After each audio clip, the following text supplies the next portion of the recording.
waaw ñëwaat ci dinañu neex trop ñu ñëwaat ci parce que autoroute yi ñëpp xam nañ ne actuellement li muy rey bari na trop par at. Et ñun comme étant acteur majeur ci kaw autoroute bi yoon la ñu ñëw teg suñu pierre boo teg suñu pierre à l'édifice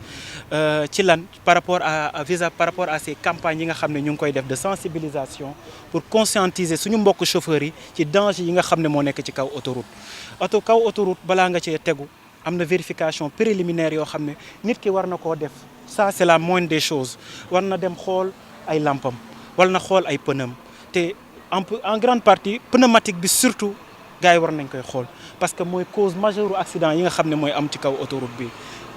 c'est feu de signalisation yi buñ ko bàyyi xel li ñuy néewal tuuti des fois gars yi dañ koy néewal bu baax te lu am solo la mooy le matériel qui doit être à bord mooy les kits de sécurité nit ñu bëri dañ koy bàyyi ginnaaw alors que c'est très important nit ñi nañuy bàyyi xel vérification yooyu ñu jàpp ne ay doomu aadama la ñuy yeb te kuy yeb doomu aadama yaakaar naa ne war nga am benn comportement boo xam ne war nga ko am vis-à-vis ci ñi ngay yeb ak vis-à-vis ci kaw tali bi ngay tegu donc je pense que le message il est unanime nit ñi chauffeurs yi surtout nañu xam ne lii du njëkkante nañu yóbbu nit ñi ñu julli ci jàmm ñu ñibbisi ci jàmm loolu rek lañ leen di ñaan nañu daw ndànk dal ndànk. ah waaw loolu phrase boobu dama koy faral di wax loolu maa ngi ko jëlee ci suñu sœur Alima mu koy faral di wax tout le temps te muy doon phrase boo xam ne phrase bu am solo la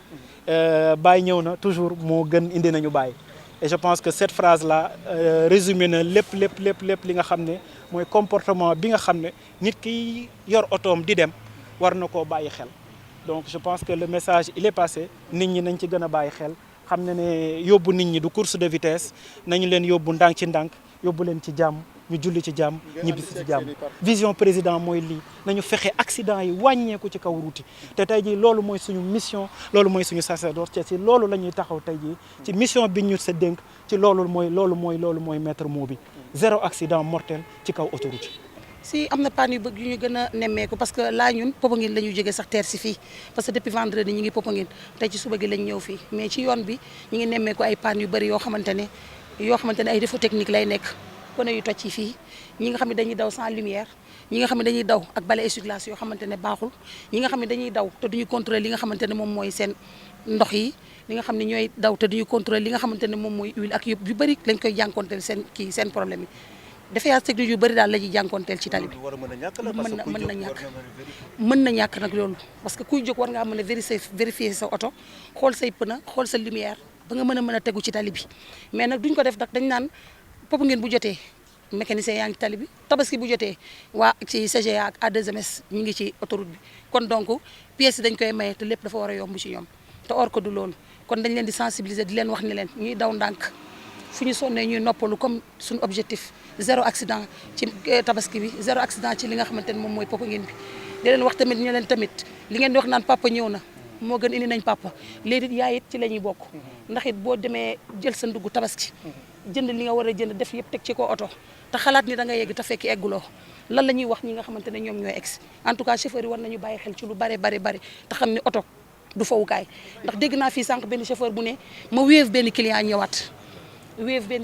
mooy li nga xamante ne da ngay daw ndànk daw rapidement indiwaat client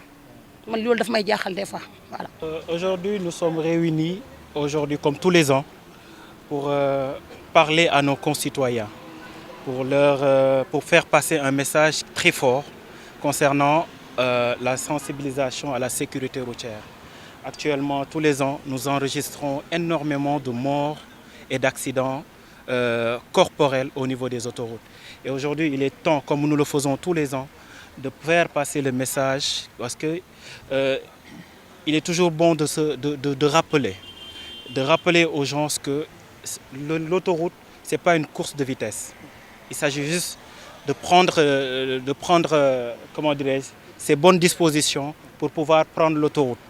Donc, prendre les bonnes dispositions, c'est d'abord de faire toutes les vérifications nécessaires avant de prendre les routes. Je parle aux chauffeurs. Aujourd'hui, vous avez en charge des vies humaines. Il ne s'agit pas d'arriver le premier, mais d'arriver à bon port. Aujourd'hui, on ne cesse de le répéter tous les ans. Les gens ils doivent prendre conscience aujourd'hui que les routes, ce n'est pas un terrain de jeu. C'est pas un terrain de jeu. Les chauffeurs doivent prendre conscience aujourd'hui que ces vies-là sont précieuses. Donc faire ces vérifications, c'est une nécessité pour pouvoir bien se comporter au niveau des autoroutes. Et avec ce message-là, accompagné de goodies et des vérifications gratuites pour leur permettre d'avoir une bonne tenue sur l'autoroute. Ce village-là nous permet, nous, en tant qu'acteurs des routes, de pouvoir conscientiser, faire ces vérifications-là. Quelqu'un qui n'a pas pu faire ces vérifications, le faire à notre niveau. Et je pense que c'est une bonne initiative que nous, on est en train de mettre, qu'on a mise en place depuis des années maintenant, qu'on va pérenniser. Au niveau pendant les grands départs, que ce soit la Tabaski,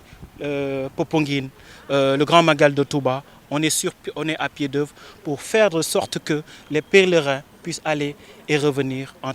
très bonne santé. L'objectif Tabaski, zéro accident? C'est toujours l'objectif, hein? C'est toujours l'objectif tous les ans. Zéro accident sur les routes, zéro accident mortel. Parce que, comme on dit, il y a la fameuse phrase de notre ami et sœur Alima qui disait Bay ñëw na moo gën indi nañu bay. Et je pense que ça résume amplement le comportement que doit avoir un père de famille, un responsable sur les routes, sur les autoroutes.